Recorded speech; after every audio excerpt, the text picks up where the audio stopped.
And good morning and welcome to the Unitarian Universalist Congregation of Orland Beach, a welcoming community of compassion and acceptance. I am Carolyn West, and I invite you to our virtual service this morning. The in-person discussion group and worship services usually held in our building have been suspended until further notice. We will continue to hold discussion group at 9:15 a.m. and worship at 10:30 every Sunday via Zoom until it is safe to hold large group functions in our building. If you are joining us for the first time this morning, we extend a special welcome to you. We invite you to stay on the Zoom meeting after the service concludes, when many of us enjoy a bit of conversation with each other. We would enjoy meeting you if you would like to introduce yourself. We also invite you to see our new website at uuormond.info and look for the About Us button to learn more about Unitarian Universalism. If you would like to know more about our congregation, please feel free to email Reverend Kathy at the address on the screen. And now on to announcements for the good of our community. Our building remains closed to most activities. If you must be in the building, a mask is required. Please practice social distancing and keep surfaces clean. A hand sanitizer is located in the kitchen. Also, please remember to schedule all events through our administrator, Reverend Kathy Jackson, sorry, I get my Kathy's mixed up.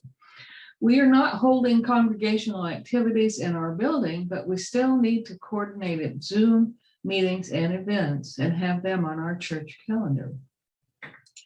Gaia Davies and her friends are doing splendidly with their vaccination efforts. They have assisted the congregation in various ways to receive their COVID vaccinations, and almost everyone who has asked for help now has received at least the first dose. Now that the age limit has been dropped to 60 in Florida, there may be more of you who need to know the best ways to apply, so please contact Gaia Davies. Also, be sure to read the weekly e-news and this month's Jotter for more details about upcoming events and ongoing announcements. Now we want to go to food bank donations. The Alliance Food Bank collection has been a wonderful success for the past 3 Saturdays. Even when one day was cold and rainy, we still had people come. We've had at least 2 large trunkfuls of food to take to the Jerry Dollinger Food Bank. The donations are coming from UUs, from local neighbors who see the sign outside the church, and from community people who see the notices we have put on the internet, on Nextdoor, and on Facebook. Rebecca and Helen have dropped off the food, and the folks at the food bank come out to show their appreciation. They say we are absolutely the best.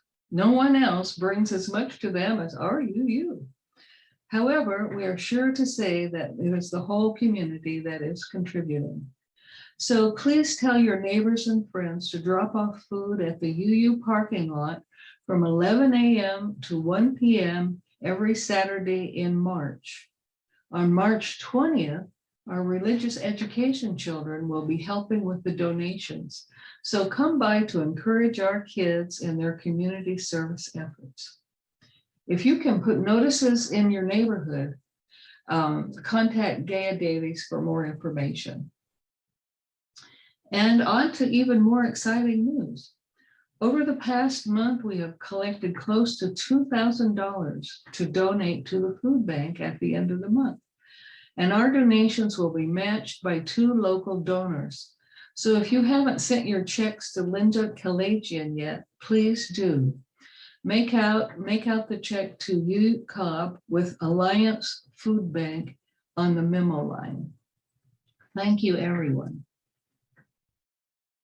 In the absence of a physical passing of the offering basket at this time, we appreciate your continued financial support by mailing your pledge payments to UCOG. Soon we will be able to accept smaller donations through our new website.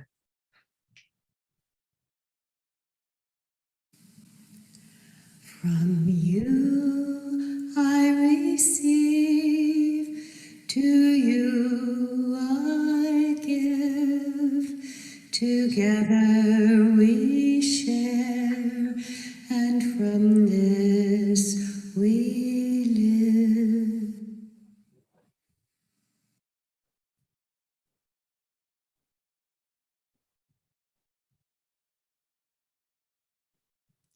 At the sound of the singing bowl, our service begins.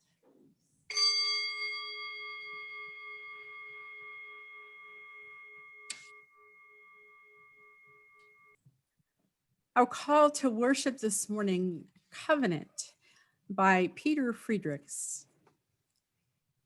Enriched by our differences and joined together in our search for meaning, we covenant with ourselves and each other to seek truth in a spirit of love, to strive for justice, and to serve others with a joyful heart.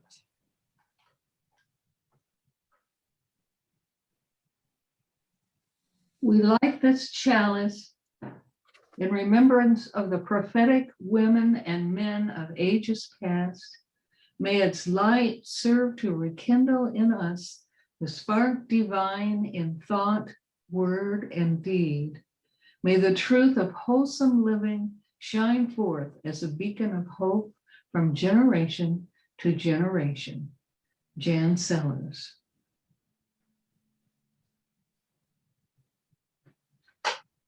Please remain muted, but you can join me in reciting our congregational covenant. Love is the spirit of this congregation, and service is our aim. To dwell together in peace and freedom, to seek the truth, and to help one another. These are our goals.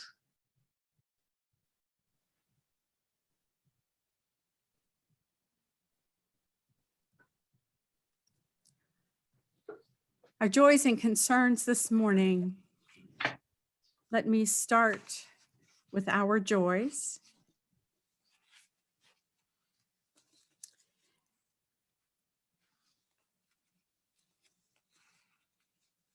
I wanted to say that the Alliance, in their arranging their food collection this month for non-perishable foods for the Dahliner Food Bank, that their success has been in multiple ways.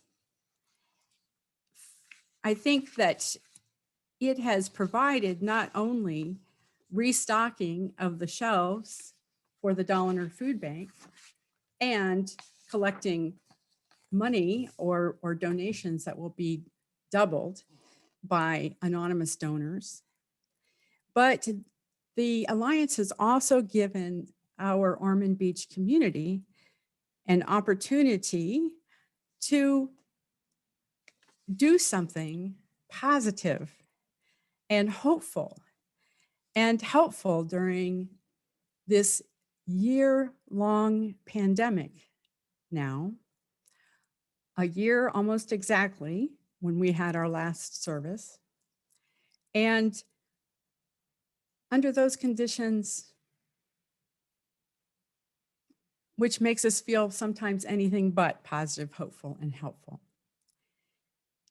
And so they provide that gift to the community. And then also in living out our Unitarian Universalist values of care and compassion in the world, this work of outreach is also speaking volumes to the Ormond community about who we are. And people are responding with appreciation and wanting to know more about our congregation. That is a joy. And for our concerns today, Terry Kalaska is having some health problems, and she appreciates cards of healing and or emails sent to her, giving her good wishes. And then also Betsy Fales fell in her home yesterday. She's recovering at home and would appreciate cards and emails. And I have to go back to Joy's because I omitted Cliff and Kathy Jackson's celebration of Cliff's birthday on Thursday by dining at their favorite Alfie's. They had often attended an annual gathering in the forest of old friends, many bluegrass and folk musicians. It's called Bacchanalia, and it's gone on for 50 years, except for 2020 due to COVID. Next month, they will meet again at Vaccinalia for all in the group who are fully vaccinated. What a joy it will be, Kathy says, to play at the lake, make music, sit and talk, and have a feast again with friends.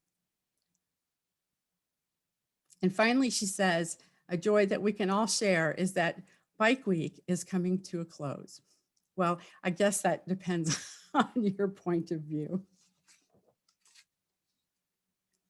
And for all the joys and concerns this morning, which remain silently on our hearts, please join me in prayer.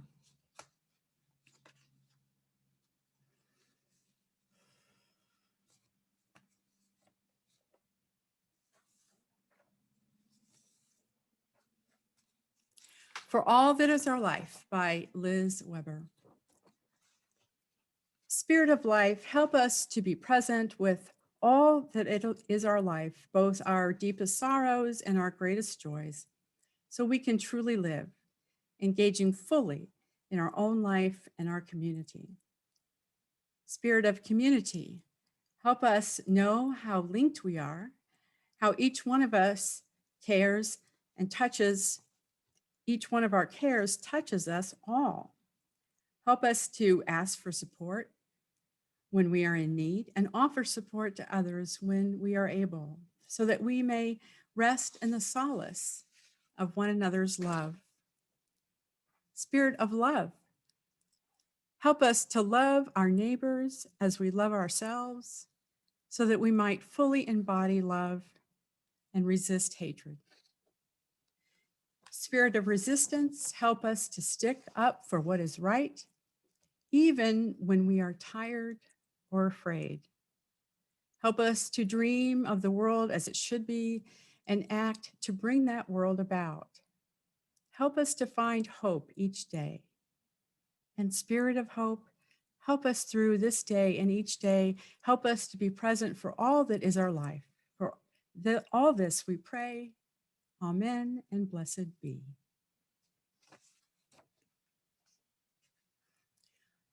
And now, once again, please join us in singing Spirit of Life, but remain muted.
In celebration of Women's History Month, which is March, I present to you today my favorite Unitarian, well, she was Universalist person in the history of our faith tradition, Mary Rice Livermore. My source for Mary's life is an excellent book called A Strong-Minded Woman by Wendy Hammond Benet. I will warn you of a couple of things here. And that is that I was only able to talk about half of her life. And it's really long at that. So I may skip through some of the aspects of her life, but just every paragraph in this book is so interesting because this woman led such an interesting life. She was born Mary Ashton Rice on December 19th, 1820 in Boston, Massachusetts. And her parents were long established New Englanders. Her father, Timothy Rice, was a staunch Calvinist, yet he was a somewhat doting father. Mary was a robust and adventurous child who, while at play, would wander far from home. Concerned, her father trained the family dog to follow her, but even he lost track of her at times, and the town crier had to be summoned to find Mary before evening fell. From age 7, Mary and her 2 younger sisters were instructed by their father to read the Bible from beginning to end in a year's span. The family attended the First Baptist Church in Boston. And in Mary's memoirs, she recalls her constant fear at being inadequate in the eyes of God and found little comfort in the fire and brimstone sermons. Mary did find some relief in the Sunday school teacher's message of Jesus' all-encompassing love. At an early age, Mary began to question her father's teachings about afterlife, rewards, and punishment, asking herself and her confidants, how could God consign any person to eternal hell? Despite her fears and questioning, Mary, in her child's play, liked to pretend to be a minister. In the woodshed, she set rows of logs up like parishioners and would hold forth, calling sinners to repent before it was too late. She overheard her father say, after he observed one of her pretend sermons, if that girl were only a boy, I'd educate her for the ministry, for she has it in her. Mary's parents were interested in educating Mary and her sisters. The girls attended Hancock School in Boston, where Mary had an influential teacher who engaged her in discussions of ethics and religion. This teacher taught her that self-discipline, selflessness, and love of neighbor were foundational to a good Christian life. Religious individuals, this mentor said, should help those less fortunate. This teacher was a deacon in Ralph Waldo Emerson's Unitarian Church. Mary graduated from Hancock School at age 14, and a year later, she was enrolled in the Charlestown Female Seminary, where she learned both academic and feminine arts, such as needlework, music, and painting. Female seminaries were popular in Mary's time as they served the purpose of preparing young women for marriage and motherhood. The idea was that well-educated mothers raised their children to become model citizens, especially important for the male children. The fact that Charlestown Female Seminary was in proximity to the Newton Divinity School earned the Charles Female Seminary the nickname of the Rib Factory.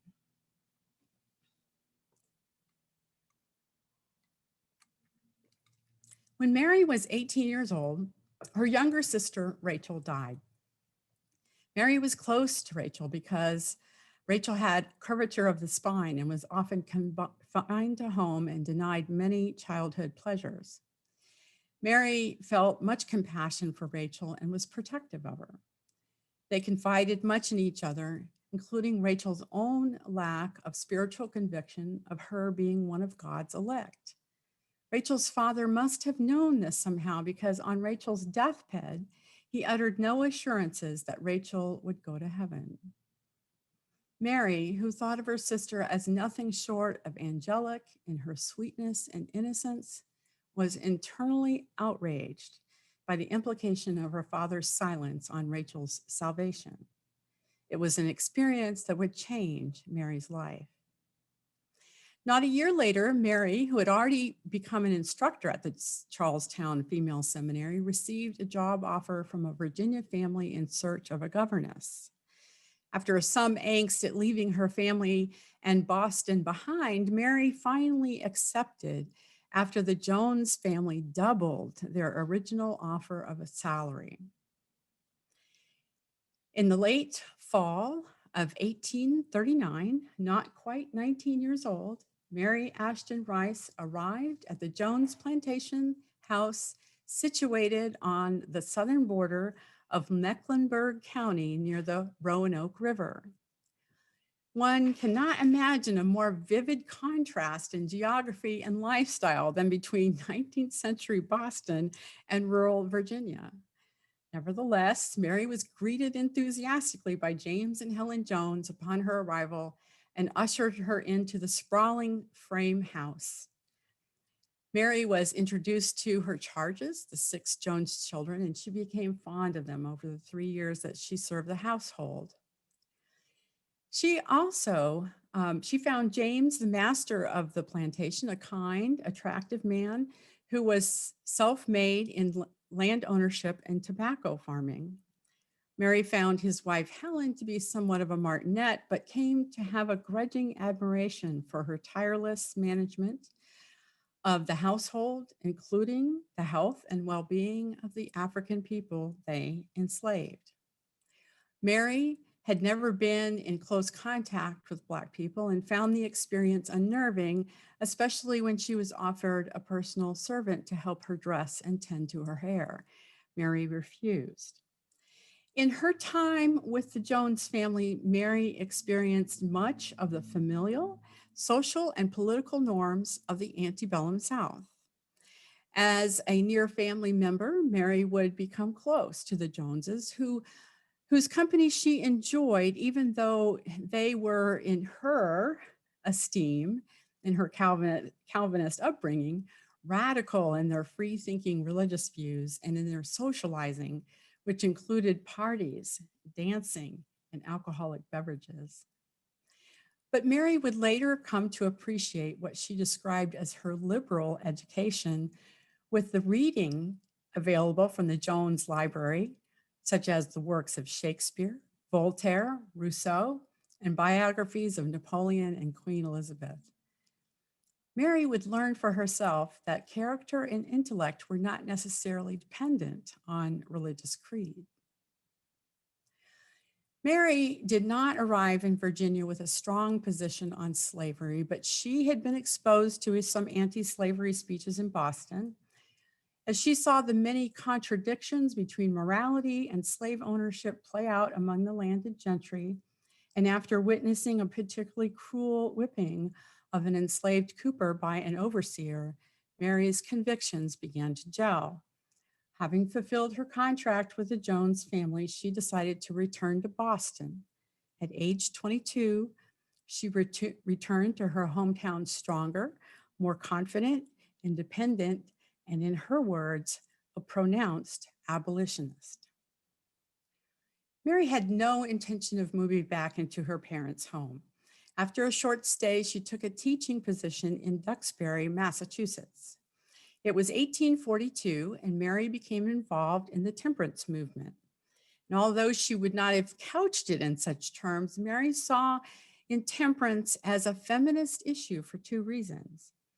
First, she believed women were superiorly moral to men and therefore were the authority on the merits of sobriety. And second, because women of the time had little legal control over money and property and were therefore vulnerable to inebriate husbands who drank away the family's economic security. Her work with the Washingtonian temperance movement was her first foray into activism.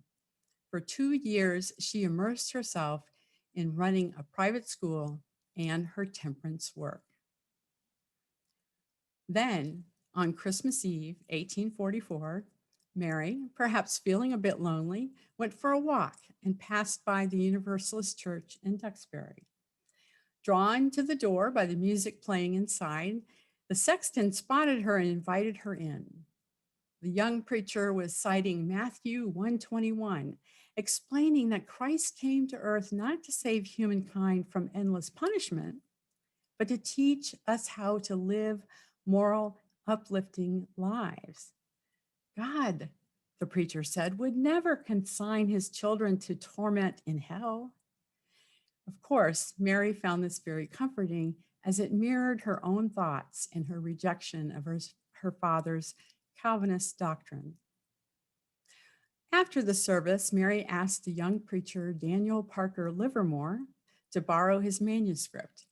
Daniel recognized her as the town's head teacher and invited her back to share more material on Universalism. He introduced Mary to the story of Universalist founder John Murray, the works of Hosea Ballou, and William Ellery Channing's moral argument against Calvinism. The latter helped Mary finally reject the idea that God decides before one is born their afterlife in heaven or hell. Mary came to embrace both Universalist theology and the Universalist minister who instructed her in it. In May of 1845, at 24 years old, Mary Ashton Rice wed the 26-year-old Daniel Parker Livermore, a marriage that lasted over 50 years until Daniel's death in 1899.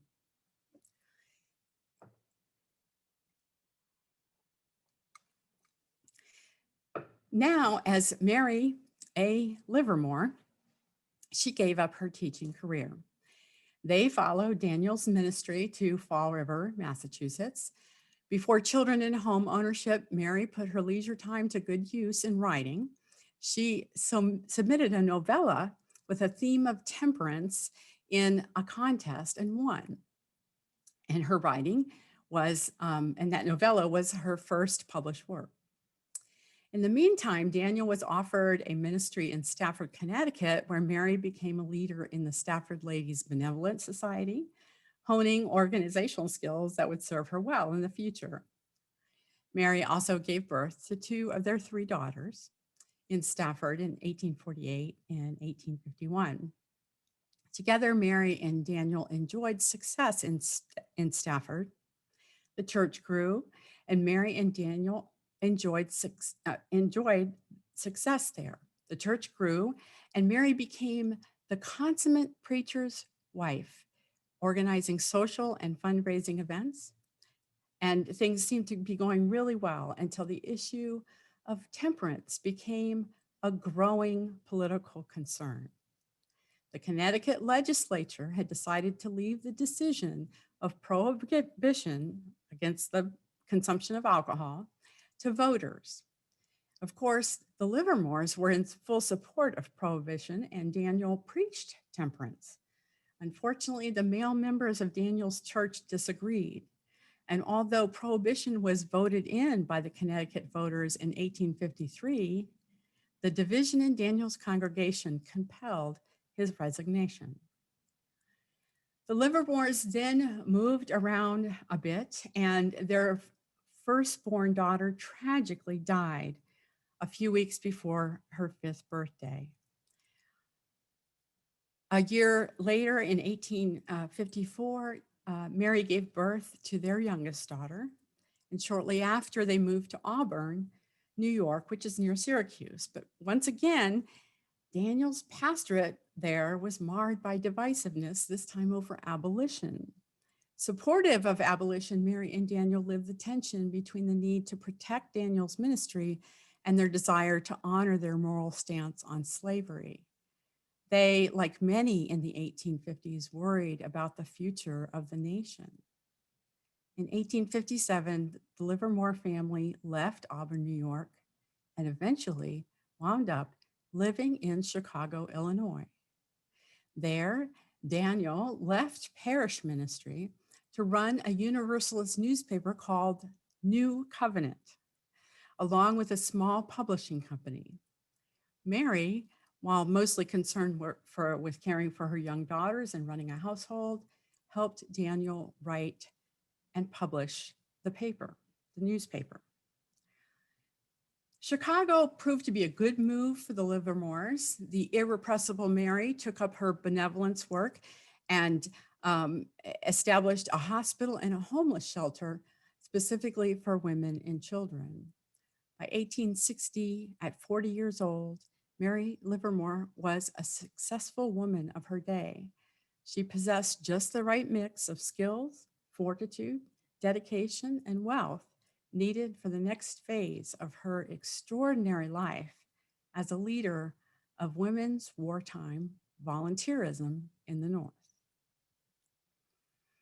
With the Confederate capture of Fort Sumter in 1861, the Civil War began. Mary Livermore was in good company with women who wanted to help with the war effort. And women mobilized to sew and can food and pack food and provide medical and nutritional needs to troops. But their good intentions lacked organization and proper handling, so that often railroad cars would arrive at the front lines laden with rotting fruits and vegetables, spoiled meats, and broken jars of jams and jellies spilling onto clean clothing and other supplies. The Sanitary Commission would soon arrive on this scene of chaos in Chicago.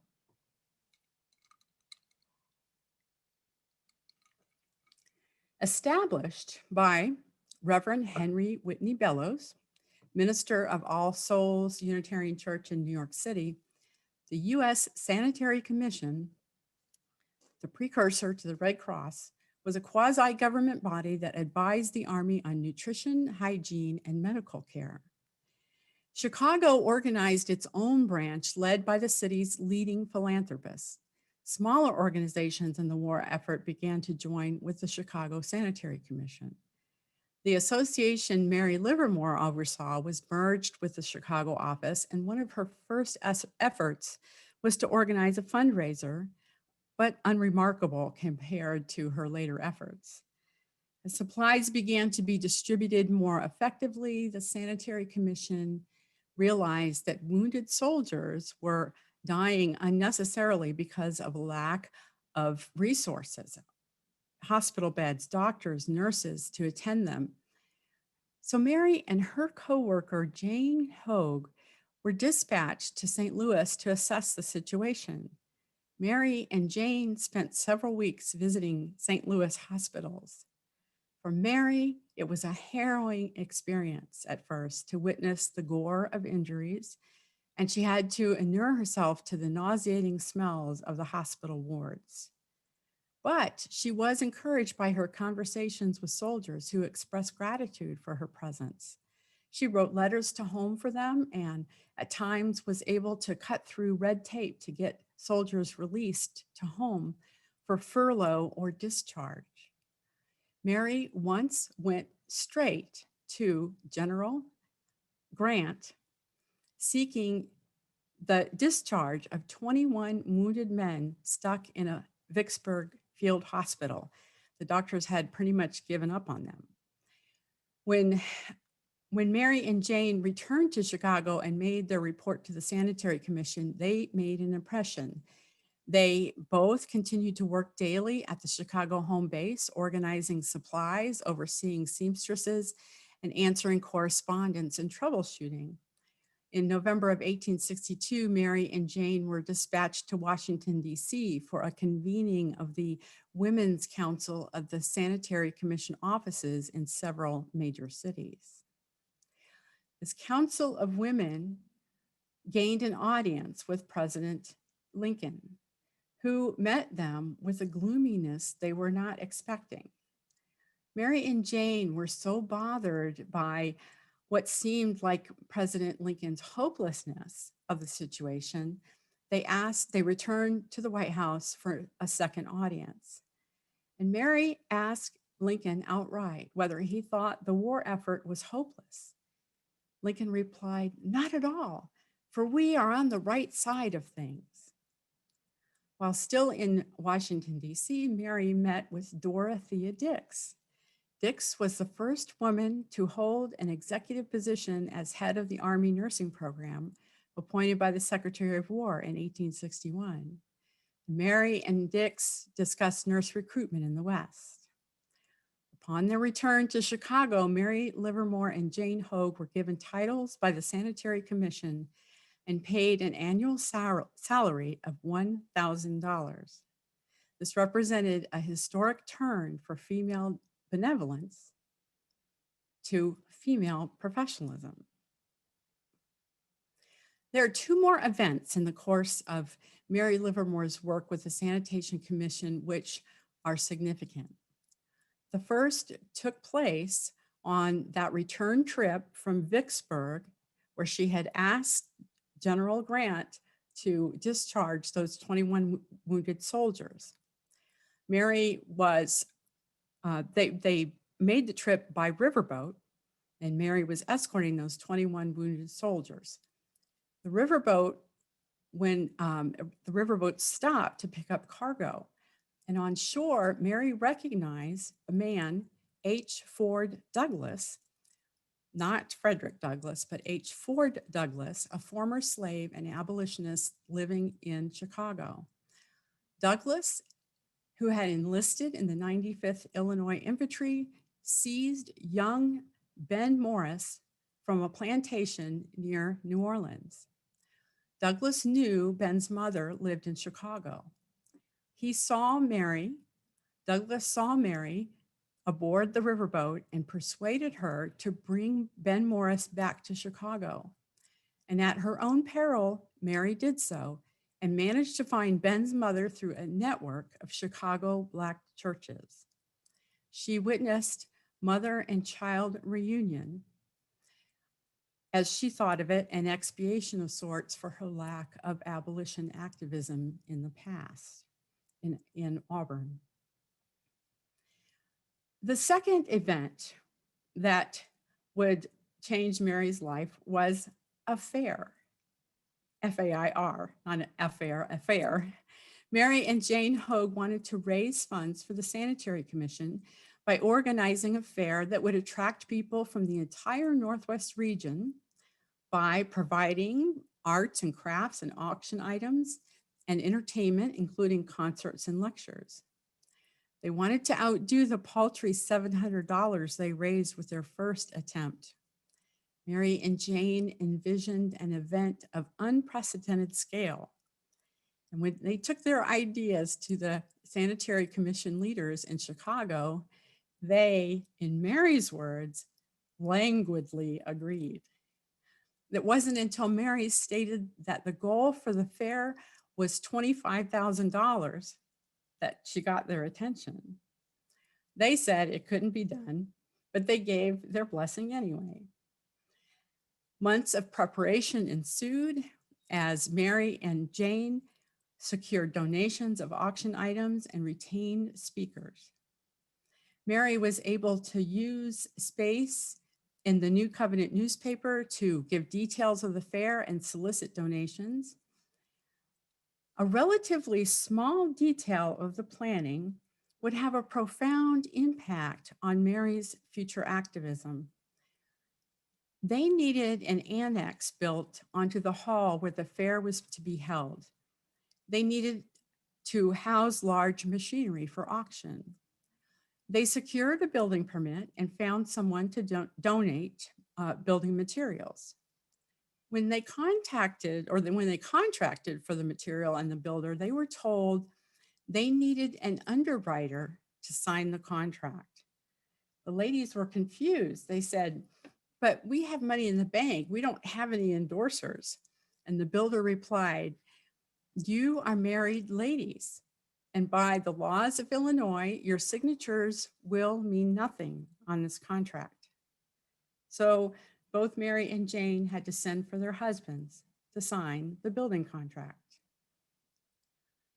On October 27th, 1863, the fair began with a parade with marching bands, police platoons, regiments of state militia, a regiment of disabled soldiers, fraternal organizations, labor groups, temperance societies, school children, and bringing up the rear 100 wagons from nearby farming communities laden with bountiful harvests. The fair ran for 12 days. Donations continued to pour in during that time, including autographed works of Henry Wadsworth Longfellow, Oliver Wendell Holmes, and William Cullen Bryant. There was an art gallery of loaned artworks for viewing.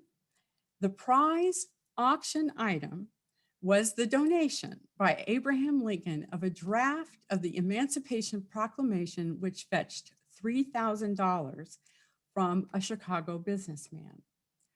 When the final donations rolled in, the fair raised $80,000 for the Sanitary Commission. Mary Livermore and Jane Hoag set a high bar, but one that spurred many other Sanitary Commission fairs across the Union. And of course, in raising that money for the effort of providing doctors and nurses and sanitation, there were many soldiers that died unnecessarily of things like dysentery and measles and other situations in which hygiene was not practiced. So, of course, no matter the success of the Chicago Sanitary Commission, there was still a war on.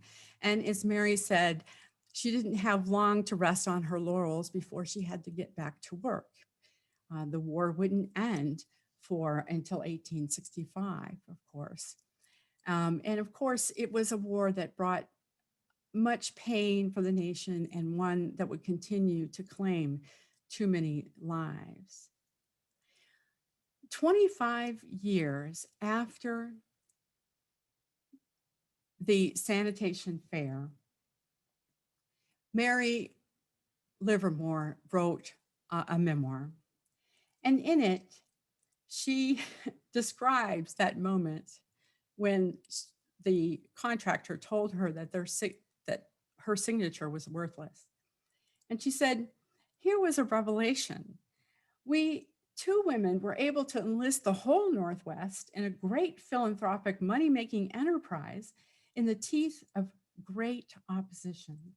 But the laws of the state in which we lived, our individual names were not worth the paper they were written on." And this stayed with Mary so that when the Civil War was over and she had ceased doing work for the Sanitation Commission, it led her to become an activism for women's right and suffrage, women's vote.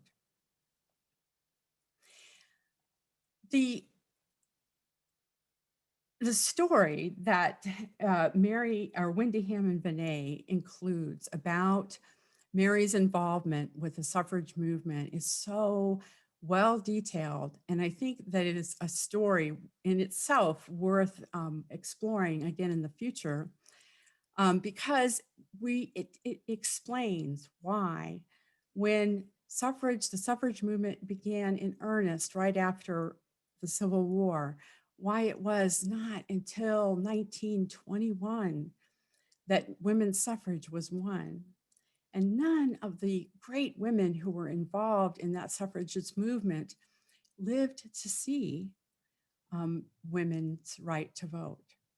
So I really this is a great jumping off point from Mary's life to where she moves into women's suffrage and really came into her own as an activist and an incredible speaker.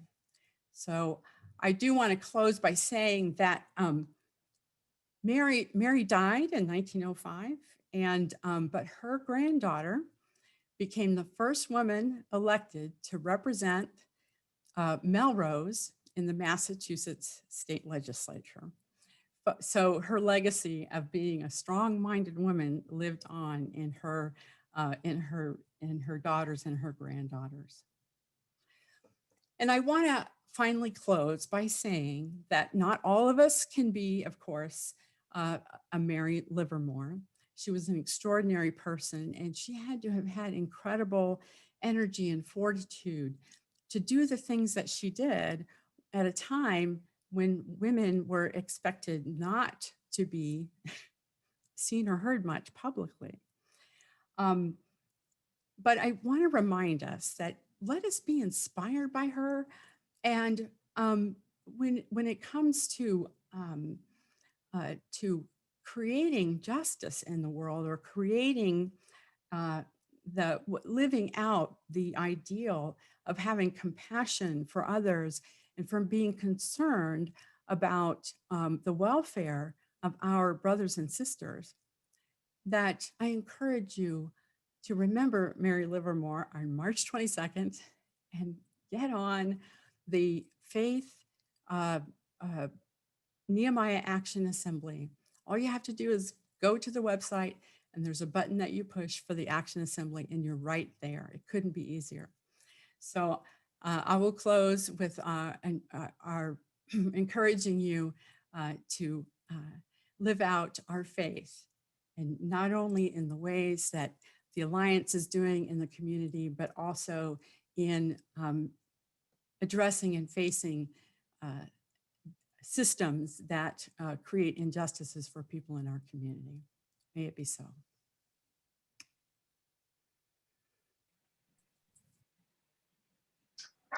And now we come to extinguish our chalice. You can, would you join me in saying these words?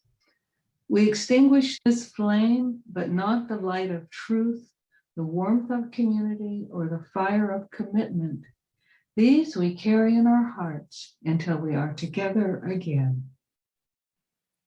Our words for the benediction today are from the Reverend Scott Taylor. When I was a intern in his congregation, the First Unitarian Church in Rochester, we said that's at the end of every service there.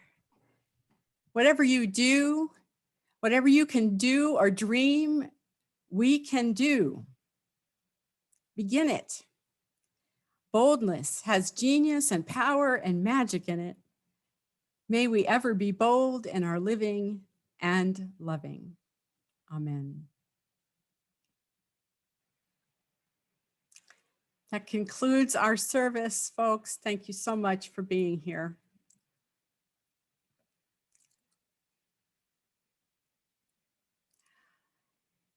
Okay, I have, I'm showing 40, 39 people are bailing right and left. When you all stop bailing, I will do some breakout rooms. Reverend Kathy, could you be in a room with Randall? And he's joined our service from Wisconsin. Wonderful, sure, absolutely. I will do that. Okay, we're down to 29, so let me stop the recording.